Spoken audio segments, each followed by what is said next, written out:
Toby. No, Toby won Kenobi. Toby won Kenobi. Pierces all eardrums and walls. Yeah.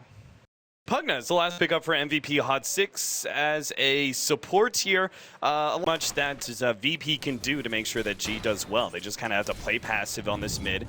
The Earthshaker rotation isn't going to be that valuable. Sunbee is going to take some damage. He actually is going to be hit by the Fissure as well. Illidan going for the dive now underneath the tower. He pops the cogs knowing that he's going to die anyway. Just tries to get a little bit more damage onto Illidan, but it does. Oh, he might actually die. He's dead.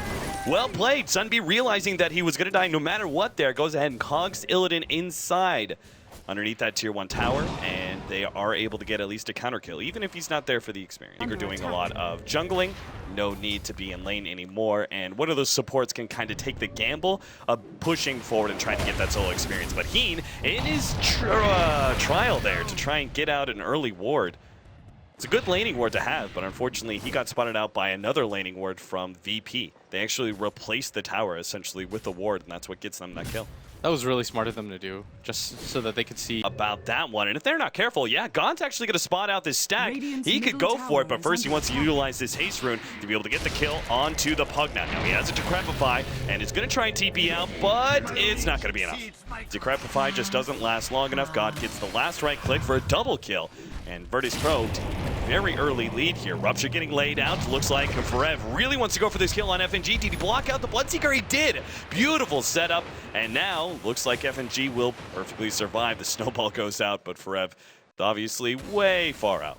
That fissure positioning by FNG was insane. Oh no, Clockwork. Earthshaker goes down. Clockwork. He went for the 3 levels in Rocket Flare over the level of Battery Assault. I feel like this is a pretty smart build when there's a lot of heroes on the side of VP. Heroes, oh, they actually jump in. They're going to be able to grab Lil, push it. Oh, Jesus, that's triple ultimates used for the poor Rubik. That's twice in a row that Lil just gets overly ganked. Well, bottom lane, Snowball goes out, but not going to be able to catch anybody there. So just the Pugna goes down. And a lot of people might look at that and say, no, it's not. It's because there's a good chance that they can get the tower. Oh, Lil, he TP'd in straight into the cogs. The TP out is there from the Clockwork. Jarix is going to be caught, though. All of Virtus.pro center up to defend their tower. Sunbee actually couldn't complete his TP, gets canceled, and will end up going down to Illidan. So a 5-man out from Virtus.pro will allow them to be the ones to take the middle tower instead. And it's actually really interesting that MP decides to go for the Aghanim Scepter first. I guess they want the synergy between the two, or actually he's going to go for probably the Bloodstone, considering that he's got the Arcane Boots and the Point Booster. Oh, ball. Heen's going to need to make a save here. Nice Decrepify, but the Echo Slam does extra damage. He'll beat up Pugna, and there's the Walrus Punch to finish off the Bloodseeker as well. The TP's come in. In fact, MP might be in some trouble. God underneath that tier 2 tower, already losing his refraction, decides to back up, but MVP definitely can't be too aggressive here. The Fissure comes out. God immediately blinking onto MP and will be able to get the kill before the Impale lands. MVP HOT6 just a little bit too disjointed in their plans to defend their towers. They come in one by one, lose 3 different heroes in the process. They just mass TPs into the tier 2 tower, and God, well, he's actually got a haste rune, so this could be really big. FNG is going to be the first ones there. Now the hook shot. Oh, God, this is going to be terrible. Fissure already bringing 2 low. G coming in, able to finish off 1, 2, and Echo Slam gets laid out, and 3 end up falling around that Roshan pit, with Rosh only sitting at 1,500 HP. It doesn't get better than that for VP. G just kind of walks in and says, hey, free Aegis. Free Aegis, free kills. That was nasty. The problem with MVP HOT6's lineup right there is that you don't have a medallion, you don't have a point to get aggressive on the map. Oh, Forev.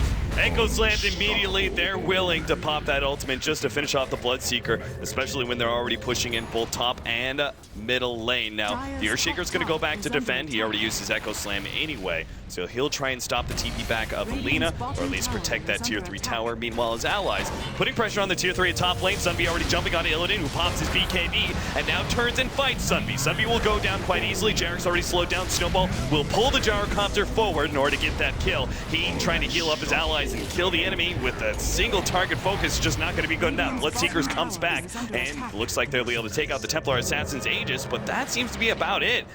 Forev can't even force this fight anymore. A 10-second BKB just did nothing for them, and Virtus.pro will back up pretty happy with that fight.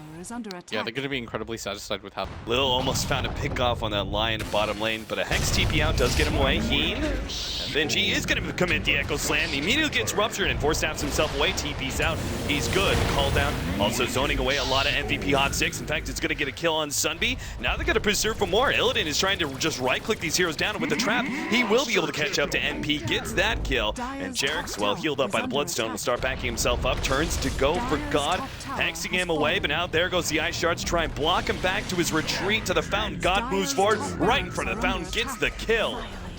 Lion was running up those fatal steps, but it wasn't good enough, and sure enough, MVP HOT6 call it. GG, 24 minutes, 26-5, Virtus.pro, a very dominant victory by them. They just completely outplayed them from start to finish. MVP HOT6's lineup, when you originally look at it, that's so unforgiving. You can't mess up. With supports like Lion and Pugna both, those are heroes that are going to naturally just have cap out at around 800 HP.